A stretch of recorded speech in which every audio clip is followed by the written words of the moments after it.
Yo, what's up, guys? Welcome back to another video. This is a reaction to every US-led coup mapped, and it is by Johnny Harris. And this video was literally posted 21 hours ago. But yeah, I mean, military coups or led coup. How do you say it? Coups?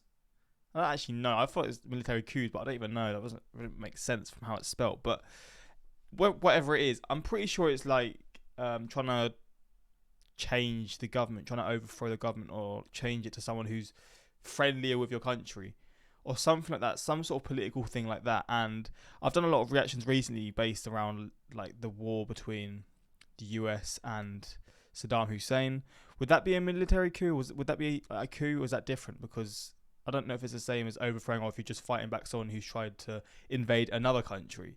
I'm not too sure. We're going to see in this video, but ones that I've seen will be mentioned, and maybe some of these that are mentioned I can then react to in future, do specific reactions to those moments and those specific wars and stuff. But if they are wars, we're going to see. But anyway, we're going to jump into this and see what ones are mentioned, and yeah, hopefully going to enjoy. Links are in the description to my Patreon if you want to see some more of my reactions, different stuff to my YouTube, because I can't post a lot of the stuff that I post there onto my YouTube because of whatever reason, whether it's copyright or age restriction or just many things. But yeah, links are in the description if you want to see that. But let's jump into this and see what he talks about here. There's a weapon that powerful countries use to get rid of leaders they don't like, leaders from other countries. It's called a coup. It's a French word that means a punch or a blow, because it kind of means coming in and forcibly punching out a government from power. No elections, no process, just power being seized. Just someone being pushed out and someone being put in. Would that be what happened in Vietnam? Would that have been a coup? I'm pretty sure it was, quite, because it was for political reasons. I don't know if it wasn't successful, but that was a US-led coup. Coups happen in so many different ways, but I want to show you how the coup has been used by the United States of America as a tool to get what they want on the world stage. So let me walk you through some of the major US-led coups over the years to show you that while it sometimes seems like we live in a world full of order and rules, the reality is that the most powerful countries will often get their way by whatever means necessary. A century of coups. Okay, so here's how I'm defining the US-led coups that I'm going to put on our list here. Number one, they were successful. There's a lot of failed coup attempts. We're leaving those out. Number two, there must be at least one US government official involved in the coup. And number three, we need concrete evidence that the US was actually involved, not just speculation. While the US has been involved in tons of regime change efforts around the world, we landed on a much shorter list. These are the coups that I think best exemplify how this tool has been a lot in South America. I didn't realize they had that much involvement. I just always assumed it was. I mean, there was some in Central America that you just hear about, and obviously in the Middle East and I guess parts of Africa. But I didn't realize there was more than that. Used for international power over the years. Let's start here. Hawaii, the independent country of Hawaii. It's 1893, and the U.S. is feeling like the Hawaiian Queen is a threat to American control over sugar. It's sugar that's being grown by the descendants of white American missionaries who had settled in Hawaii over the years. So the U.S. sends a military ship with hundreds of troops to show up to Honolulu, and they overthrow the Queen, installing one of those descendants of the Christian missionaries, Sanford B. Dole, as the new president. Notice his last name? Yeah, this coup was one of the US's first, and it set the stage not only for the new Hawaiian president's family to grow their powerful international corporation, which was based in Hawaii, but also for Hawaii to be annexed, to become a part of the United States. I made a whole video on this coup because it's pretty wild and there's so much going on here, and it was really a turning point in showing how the US could remove leaders from power in faraway places, something that they start to do a lot more of. We're going to move on to the next coup, but I need to thank today's sponsor who makes these videos possible. Thank you, NordVPN, for sponsoring today's video. I've started using... How I do sponsors, if the sponsor's recent, I'll just let it run through, because this video was literally just posted. This sponsor's obviously still valid, so we'll let it run through, man. NordVPN for a lot of different things. When I'm traveling, I connect to the internet via the United States so that all of my accounts don't freak out thinking that like I'm someone from another country logging into my accounts. Oh, and by the way, that allows me to like watch Netflix from different countries as well, which is kind of cool. But it's It's very useful. More than that, it is a password manager. It is a malware blocker. It blocks annoying ads. It helps you encrypt files. It provides all these layers of extra security, which more and more is something that we all need. And the best part is you don't have to be like a technical person to do this. Like, it's one click away and you have all of this protection, or you can have it just connect automatically and you just have it running in the background. And not just for one computer. When you sign up for Nord, you can get up to 6 devices that are all protected by Nord's many different layers of security. And at the end of the day, you don't have to take my word for it. You can go try it out, and if it's not useful to you, you get all your money back for 30 days. So it's like a trial period. Oh, and NordVPN just turned 11 years old, and so if you click the link in my description, it is nordvpn.com/Johnny Harris. For a limited time, you will get a free mystery gift. Not totally sure what it is, but who doesn't like a free mystery gift? Thank you, NordVPN, for sponsoring today's video. Let's get back into the map. I got to get out of here because things are about to heat up. We got a lot more to cover on these coups. The next coup has to do with Spain. Well, Spain? actually more like Spain's colonies. Oh, okay. Spain's glory days have come and gone. They are a declining empire, and there is major resistance in their colonies, especially in Cuba, Puerto Rico, and the Philippines. Meanwhile, the US is a rising empire, and they already are pretty uncomfortable with Spain having colonies like 100 miles off their coast. But at the same time, they don't love the idea of true independence for places like Cuba or Puerto Rico. These are strategic islands right in the US's neighborhood. And, like Hawaii, American companies have money invested, particularly in Cuba. Independence might mean them getting kicked out. So the US delves into this fight between Spain and their colonies. They use the explosion of an American Navy ship as their excuse, even though it was likely an accident, not an attack. But sometimes stories matter more than truth. So the US sends in troops to liberate the rebels fighting against their Spanish colonizers, promising them independence. Not only in Cuba and Puerto Rico, but later over here in the Philippines and Guam. These local uprisings eventually drive out the Spanish. And in all of these cases, the US reneges on their promise to give independence to these locals. And they figure out ways to govern Cuba and Puerto Rico indirectly themselves. The US has just piggybacked off several independence movements to enact several coups at once, allowing them to install pro-American leaders and a navy base in Cuba, and eventually annexing Puerto Rico and Guam, which they still control, and the Philippines, which they held for 48 years. Again, I made a whole video about this one too if you want to go deeper. Anyway, we gotta move a little quicker here because we're not gonna get through all these coups. Let's move on. Okay, so we're over here in Nicaragua. It's 1909.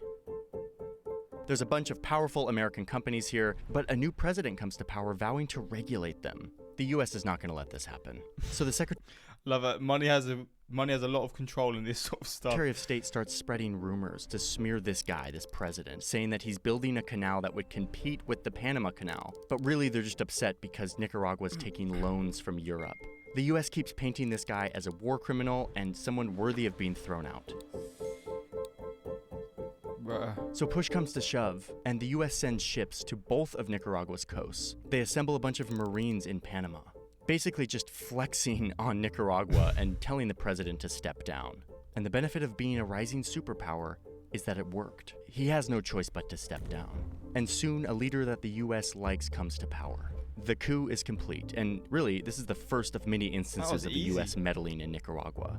A few years That didn't even require a war. later, the US is back in the region for another coup in next-door Honduras. This one was plotted by a band of private American citizens, and it follows a similar pattern. A new president comes to town, in this case directly inspired by Nicaragua's president, and he wants to take back control of the country from American businesses. In this case, we're talking about bananas. The banana companies were not going to let this happen. And it was mostly this guy, a banana businessman named Sam the Banana Man. He's not going to let this pesky president run his country. No. So he assembles his own militia. He literally buys a surplus Navy ship, loads it up with weapons, and starts his campaign to get this president out. What? I don't want to say a random guy. He's probably a wealthy guy, right? But it's just this random guy has managed to, I guess, he bought this unused ship or whatever, and now he's going to fight an entire country. Out. He sails from New Orleans to the coast of Honduras, and he literally invades the country with like a private army. What the that is ridiculous. That is crazy. I shouldn't laugh because it's quite wild, but that's blown my mind. That is insanity. He's just hired his own army. He's just built it all from himself. And he's just invading the country.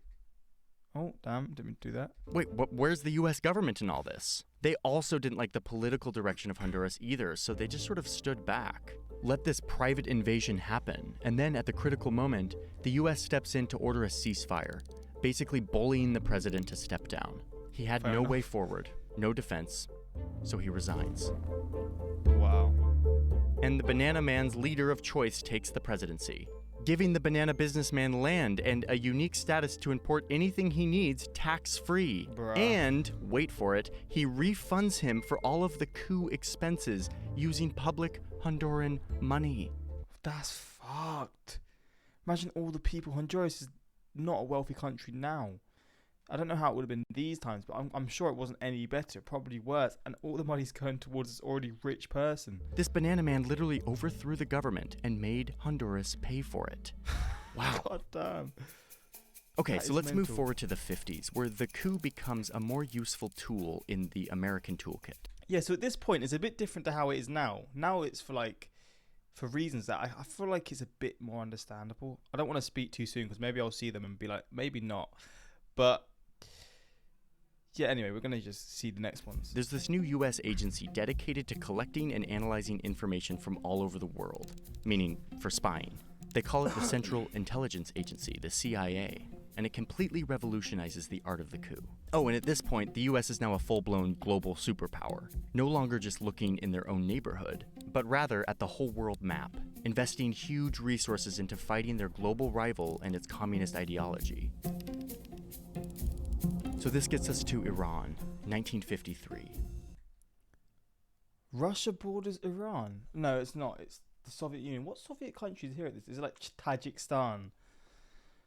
And like, I don't know, Azerbaijan and that, because Russia now doesn't border Iran, I don't think, but you can see the borders. I don't know what countries, but I guess it's like Tajikistan and those sorts of countries. Where Iran had just elected a new star politician, Mohammad Mossadegh. He rises to power believing that Iran must take back control of its most valuable natural resource, oil, which at the time was completely controlled by a British company called the Anglo-Iranian. Wait, this is Armenia and this is Georgia, I think.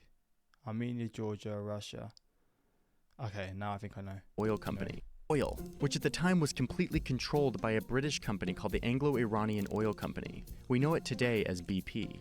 Mossadegh is BP. done with this. Let's kick the British out and take back our oil. But like the US, Britain is not happy with Iranians trying to take back their resources. So they warn that if they do this, there will be consequences. Bruh, do you know how mental that is? It's their land and we're taking it from them and then we act like, why are you taking it back? It's crazy, but you know how it is. They want to be rich. That's just how it is, isn't it, right? So the British catch a quick meeting with the CIA's Middle East guy who was passing through London, and they pitch him on this idea.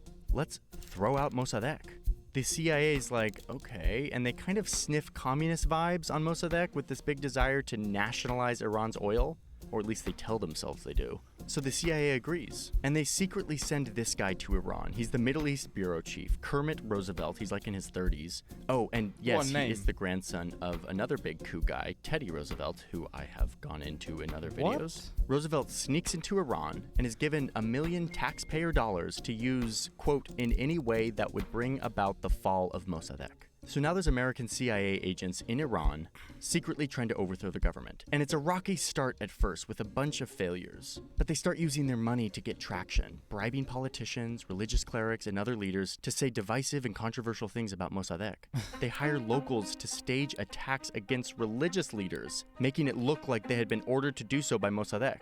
But really, they were just getting paid by the CIA to do this. And with enough time and money, they create an atmosphere of chaos and hostility and distrust among the public. Oh, and there's weapons. The CIA stashes enough weapons and explosives to support a, quote, 10,000-man guerrilla organization for 6 months, like just in case they need to, start a full-on conflict. The result of all of this is more violence and chaos that engulfs the capital. Shops are being destroyed, bullets are flying into mosques, people are beaten, and thousands of paid demonstrators flood the street.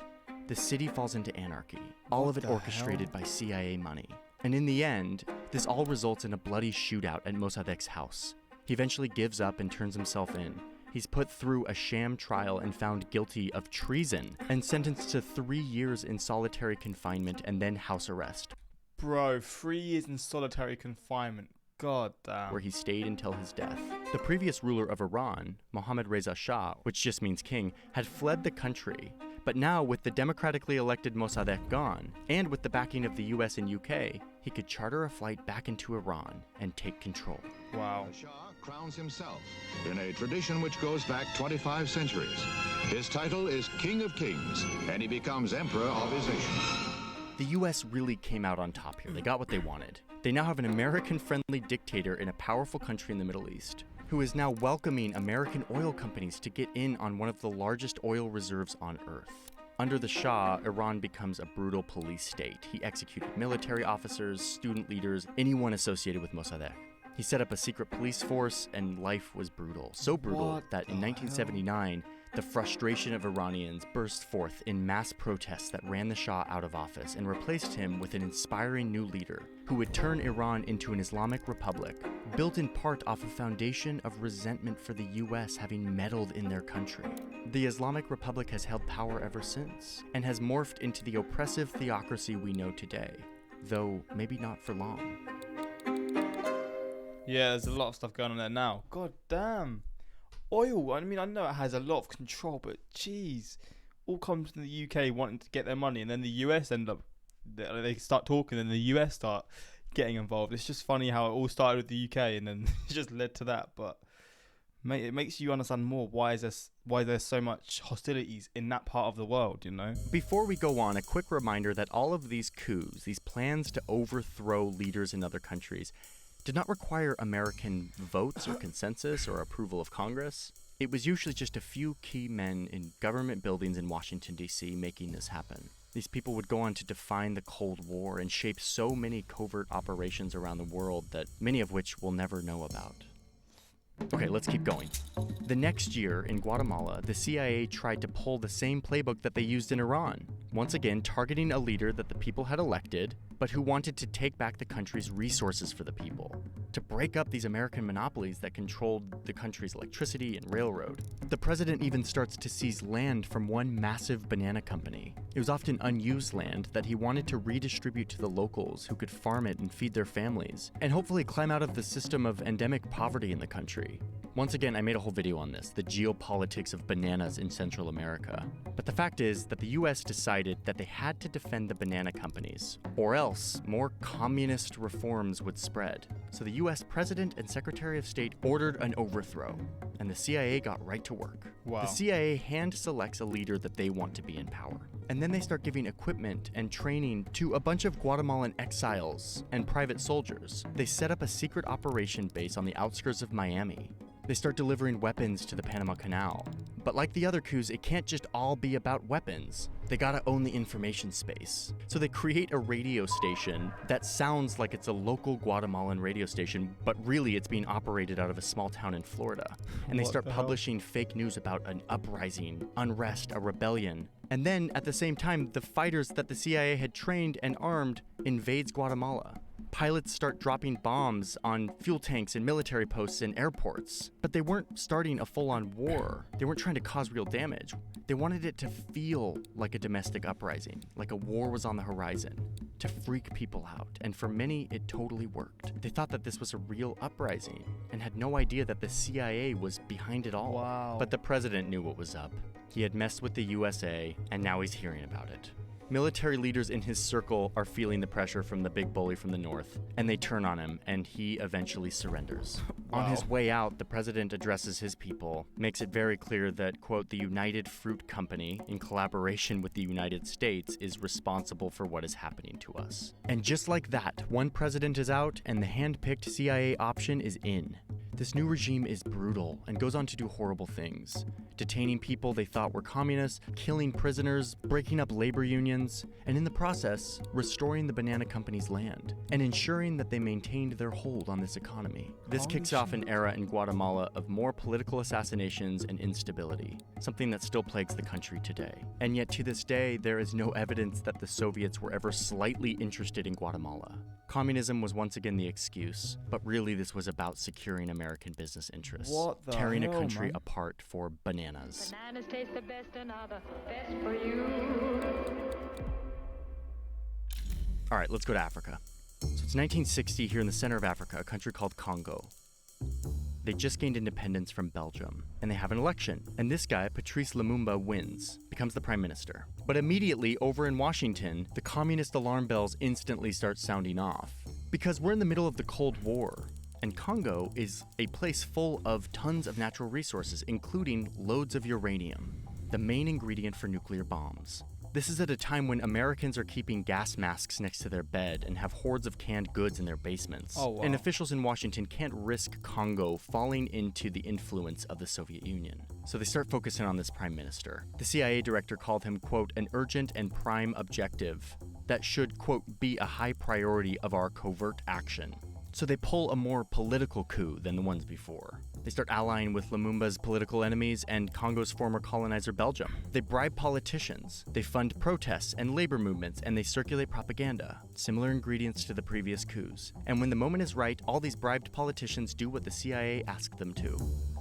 They remove Lumumba from power, and the CIA is right there giving money and intelligence and advice to the new government. This political solution was actually not the first try. The CIA had tried to assassinate Lumumba in the past, but all of those attempts failed, which is why they turned to hijacking and manipulating Congolese politics, a brand new democracy, supporting the people who would eventually go on to put Lumumba in front of a Congolese and Belgian firing squad, making this effectively a political assassination, supported from an ocean away. And yet there's so much gray area in these coups. In this case, it's really tough to prove that the CIA's support was the key factor in Lumumba's assassination. It's debated to this day.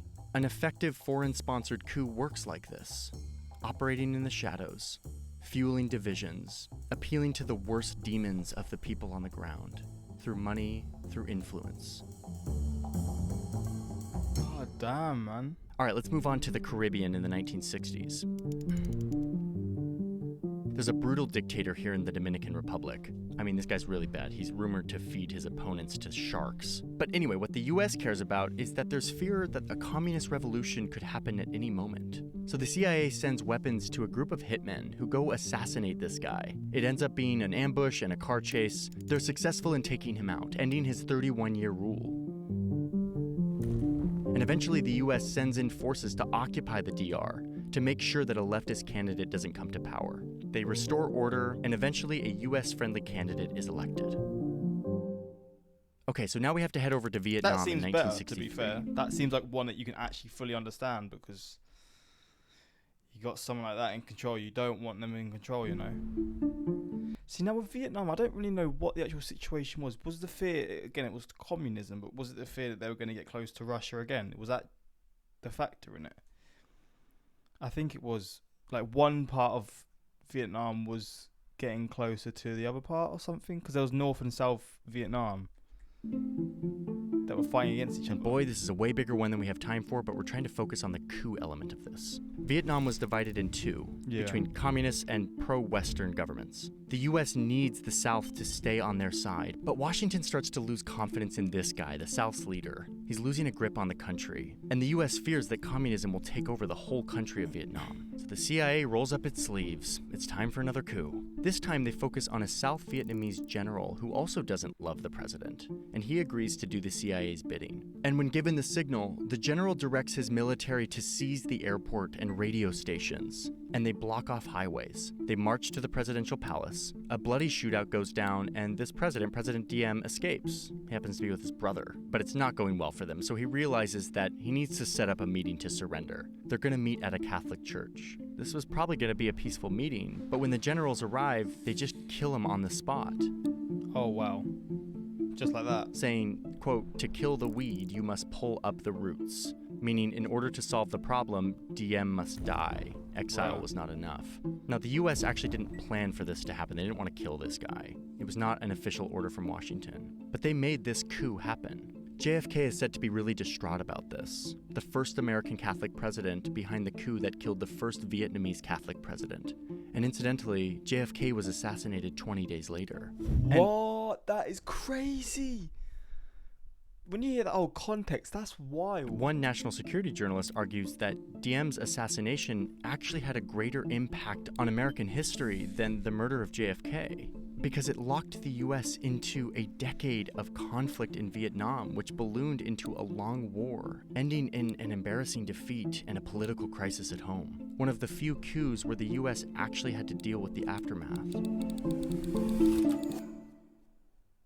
Okay, let's blast through a few of these really quickly. I'm going to skirt over some details here. It's 1964 and Brazil is potentially veering off into communism with the rise of a new leftist leader. Lucky for the CIA, there's already a coup being plotted against him, so the US military just shows up with ships off the coast of Brazil. They airlift in a bunch of ammunition and supplies. They didn't end up having to do much, actually. Instead, they just stood by with reinforcements and watched the Brazilian coup go down. The leftist leader goes down and a new leader comes in. In 1973, there's a coup in Chile that is a very complicated story with conflicting accounts, and we went down a super deep rabbit hole, and we've decided that because the evidence is not rock solid, we're going to cut it for time. But definitely some crazy shit went down. I'm not saying it didn't. Okay, we're back in Africa, and it's the 80s, and over here in Libya, the dictator, Muammar Gaddafi, was making lots of trouble in the region, funding terrorist groups and working to expand his influence all over the region. Then he gets a call from his neighbor Chad asking for help against a rebellion. Gaddafi eagerly sends 4,000 troops to occupy a huge part of the country and makes friends with the new president by helping him exile his rival. And soon Gaddafi's getting greedy and threatening to merge Chad into Libya. The US is not into this. Wow. So Ronald Reagan Went from friends to enemies like that. fires up the well-oiled coup machine, launching a covert war, sending weapons and cash to rebels in Chad, and supporting that political opponent who was ousted, helping him fight back. And it works. The president of Chad has to flee, and the US-backed and supported leader comes to power. And now there's a conflict, and the CIA continues arming the war even after this guy is in office. The new US-backed leader rules brutally for 8 years, until he's eventually overthrown by a military officer, and in 2013 he was charged with crimes against humanity, torture, and war crimes. Flippin' hell. Okay, now let's go to this little island in 1983. It's communism again, and the US sends 2,000 troops to invade this small remote island and remove their communist leader. They didn't really know much about this small island, and they literally had to use tourism maps to plan their invasion. Anyway, American forces move in, overwhelm the Grenadian fighters, who happen to be joined by their Cuban allies. The government collapses, and the US-friendly leader comes to power. Well, that was quick. Okay, back down to Central America. It's 1989, and we're here in Panama, where the US has control of a very important canal. And luckily, the Panamanian dictator has been very friendly to American interests. But the US starts losing confidence in this guy, wondering if he's really the best choice, ensuring the US maintain easy access to their vital canal. Oh, and it didn't help that this guy was indicted in Florida on drug trafficking and money laundering charges. We gotta get him out. Wow. But the straw that broke the camel's back for this guy was when Panamanian troops killed an unarmed American soldier in Panama City. The US is done with this guy, so they invade Panama with 27,000 troops. Panama's military is crushed, and the dictator is eventually arrested and sentenced to 40 years in prison. And the US ensures access to its canal after all. Jeez. Okay, so now it's the end of... It's interesting how no matter the size of the country, whether it's tiny like Grenada, a tiny country, or relatively big ones like Libya or Chad, they don't mind. They'll get involved either or, you know. So, and it's all for like the political views, but then I guess deep down you see some of them are relating to money, or a lot of them, pretty much all of them are relating to money. That's just what the major powers always do. A lot of the things are based around money, right? Like the UK, back in the times where the UK was colonizing the world, it was all around money. The USSR, I guess, the USSR, Russia wanted to control multiple countries because of the money, you know. Of the 1980s, and the Soviets are invading Afghanistan and are meeting resistance from a bunch of fighters from all over the world who have come to Afghanistan to fight back against the Soviet occupation, many of them with fundamentalist religious motivations. But the US doesn't care about their motivation. They just care that they're willing to fight against the Soviets and the Soviets' puppet, the Afghan president. And it totally works.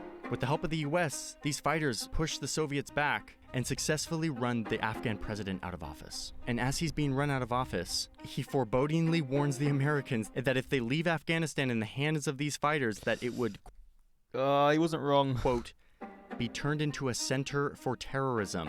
And his prophecy was completely fulfilled. Those US-funded fighters were people whose names we know today. Osama bin Laden, Abu Musab al-Zarqawi, the guy who started the group that would eventually become ISIS. Those same weapons that the US sent to counter the Soviets and to effect regime change in Afghanistan would go on to be used against American soldiers years later, when the US was back, orchestrating yet another regime change after 9/11 against the very groups they once enabled. The US would eventually leave Afghanistan, only to find the country immediately falling back into Taliban rule. We're almost to the end of our list, and we're now in modern day. It's 2003, and 150,000 American troops invade Iraq. They say that they are there to find and destroy weapons of mass destruction, but their main focus is taking out this guy, Saddam Hussein, which they do in a matter of weeks. Saddam fleeing into hiding, and President Bush declaring mission accomplished, establishing an American-friendly government in Iraq, creating once again a negative byproduct by alienating huge swaths of the Iraqi people and army who form a bunch of anti-American rebel groups that go on to fight against the American occupation, some morphing into groups like ISIS who wreak all kinds of havoc on the region to this day. Once again, I made a whole video about this topic, go check it out. Iraq remains a place of deep political instability. Trust in government is extremely low. And the question of how and why we did this expensive, horrific, destructive coup is still something that there aren't really good answers to. Again, you can go watch my video for more on that. And this gets us to the final coup on our list. It's 2011 during a wave of protests spreading throughout this region, trying to take down all these strongmen dictators, one of which was this guy, Muammar Gaddafi, the same Gaddafi we were talking about earlier who's like taking over Chad. He's still here and he's still a very horrible dude. And there's worry that he's going to potentially massacre all of these pro-democracy protesters. So the US feels like it must get involved to save these protesters. They rally their NATO allies to help them. But at some point, the mission switches to total regime change. We don't know exactly how this happened. Only the people in the room do. But is it surprising? We've seen this long arc of the US using the coup as a force for getting their way in an international conflict. It's a tried and true tool in the American foreign policy toolkit, so it's not surprising that a coup becomes a solution during these difficult decision-making processes. So anyway, the target becomes Gaddafi, and now NATO drones are firing missiles at his 1 second, I'm done nearly. convoy, and he eventually gets captured and gets killed on the spot. Libya has been in chaos ever since, but it's not like it was a great place under Gaddafi. And once again, we're in a gray area where we don't know the history that didn't happen, or how things could have turned out different if the US didn't get involved. That debate lives on. Damn. Okay, so that's our list. These are our coups that we decided to go over in this video. There are so many more that we could have mentioned. My purpose in doing this broad back-to-back history of American-led coups was so that we can see patterns that emerge. How a rising superpower became really good at removing leaders that didn't align with their way of seeing the world, or in a lot of cases who were not friendly to American business interests. But let's be clear, the US didn't invent this. This is something that powerful countries and empires have always done. What characterizes US-led coups, especially during the Cold War, was how the overthrow of these governments often stamped out new democracies, budding democratic movements, replacing them with authoritarian leaders who would go on to oppress the people with the support and backing of the United States, and in the process, redirecting the country's history. Lately, Russia has been meddling in the election process of the United States, and I've been reflecting on my feelings towards that, the violation of having an external power, sowing doubt and polarization and fear in my own democracy, in my own society. It feels like such a violation, and it is.